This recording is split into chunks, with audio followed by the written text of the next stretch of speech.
channel. If you haven't been here before, make sure you give it that hit that subscribe button, and if you've been here before, welcome back. Today's video I'm going to talk about my week leading up to race week. So today is Thursday and I have a race. It's a half Ironman distance or a middle distance race up in County Tyrone, which is in Northern Ireland. It's on not Saturday coming, following Saturday, so it's like 8-9 days away. Leading up into race week, a lot of people will talk about, you know, doing a taper or tapering their program down, which is obviously the ideal thing to do, because the reason why we do a taper is we don't want to carry too much fatigue into our race. So when we do any sort of aerobic training or long distance endurance training, or any type of training really for that matter, the idea is you want to stress your body using physical stress in order to increase your fitness. So the more physical stress you can put on your body while managing that stress, the fitter you're going to get. Now, as you get fitter and as you accumulate more physical stress in your body, what you're going to do is you're going to accumulate or take on a whole lot of fatigue as well. So the fine line between training, increasing your fitness, staying fit and not getting injured or illness, is by managing the fitness gains with the accumulation of fatigue. If you accumulate too much fatigue and you just keep going and keep going and keep going, eventually you're going to get injured or sick. But if you can manage that fine line between the two, you're just going to get fitter and fitter and fitter, and that's kind of the aim of training. Now, there's a third feature in that, if the fitness and fatigue. We also have to talk about our form. Your form will determine how well you race. So quite often you hear about athletes, or particularly I'm talking about amateur athletes here, is that they go into a race and quite often you hear this thing is, you know, somebody did all the training, they put together a great training plan, they followed it to the T, and then they went to the race and they came up short. They kind of had a disappointing result. And usually when somebody has a disappointing result, they put it down to, you know, I blew up, or my hamstring got tight, or I tore a calf muscle, or you know, I didn't get my nutrition right, or there's always these kind of excuses, I call them. And what that is, it's just gobbledygook for bad planning and bad practice. Usually what has happened there when that has happened to somebody is that they took too much fatigue into the race and their form was low.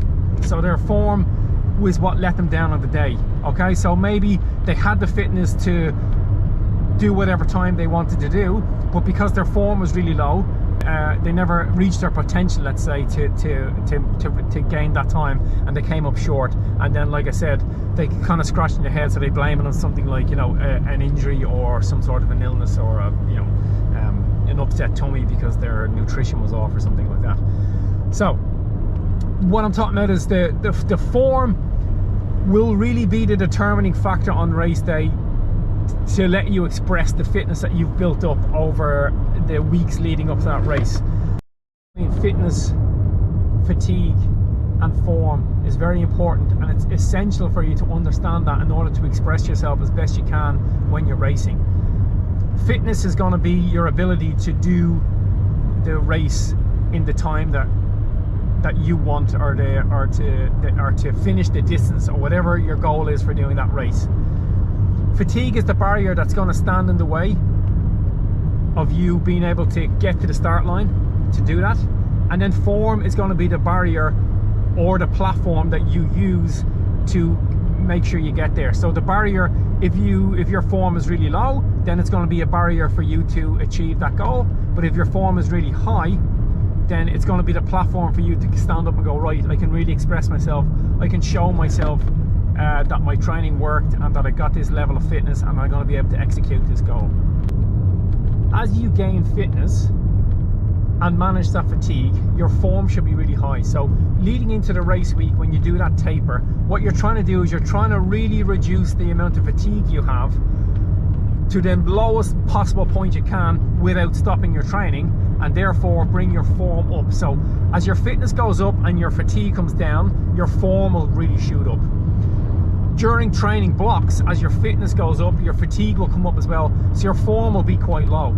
That's why sometimes in training, when you're trying to execute, you know, certain run sessions or bike sessions or even swim sessions, and you just think you're not hitting the numbers that you could, it's probably because you're just carrying too much fatigue. And if that happens, it's usually not something that you should worry about too much, I spoke before about taking a down week, and that's something that you can use to get yourself back on form, or bring that form back up by taking a down week. You get some gains in fitness, and the reason why you get those gains is your fitness plateaus in that down week, so it lets you shine and show where you are, but your fatigue comes down, and as that fatigue comes down, the form goes up, and then you start to really produce those numbers. Fitness, form and fatigue are all kind of encompassing concepts. So fatigue is what you accumulate as you get fitter, and then your ability to address that fatigue and deal with that fatigue in your body determines your form. So leading into a race, you want to make sure you have as little fatigue as you can possibly have, but maintaining your fitness. And if you do both of those, you'll have really good form. If you go into a race with high fitness, but you bring a lot of fatigue with you, your form is going to be low. So you're not going to be able to express your fitness in the capacity that you might hope you can. Alternatively, if you go into a race and you haven't gained the fitness that you want, regardless of how much fatigue you have, you're probably not going to have the form that you would have been expecting to establish those goals that you set out for yourself. So you can't just think about one concept, fitness. How fit am I? Have I done all my training? Yes, I've done all my training. Should I hit this time of the race? Perhaps you can't just think about it like that. You need to think about your fitness. You need to think about how much fatigue you've accumulated, how your body feels. Do you feel worn out? Do you feel fed up? Do you feel stressed? Do you feel like you're end of the line? If you have a lot of those feelings, maybe you've brought too much fatigue with you. And then form, unfortunately, you're not going to know into those days. You might have some warning signs leading up to race if you're feeling really tired or really worn out, just doing small workouts that should feel quite easy. But if you're struggling to get some of those, that might be an identifying fact that your form isn't particularly there. But really the only key sign to tell you that is going to be when you cross the finish line and you know that yes, I did all the training, but no, my form is really bad. You probably brought too much fatigue. Or I did all the training, I established my goal, that meant that you dealt with the fatigue and your form is really high. So the goal for me this week, I suppose, is to try and eliminate a lot of that fatigue, or any fatigue that I have, while maintaining the fitness. My fitness wouldn't be exactly where I want it to be right now, but this race was never going to be a real target race. My target race is going to be Barcelona, which is in another 2 months' time. So once this race is finished, I'll start to really try and ramp up that fitness, drag the fatigue along with me, try and balance all that out, and then come race day, try and get the optimal form. So that's the deal, that's the plan, and we shall see how it all goes.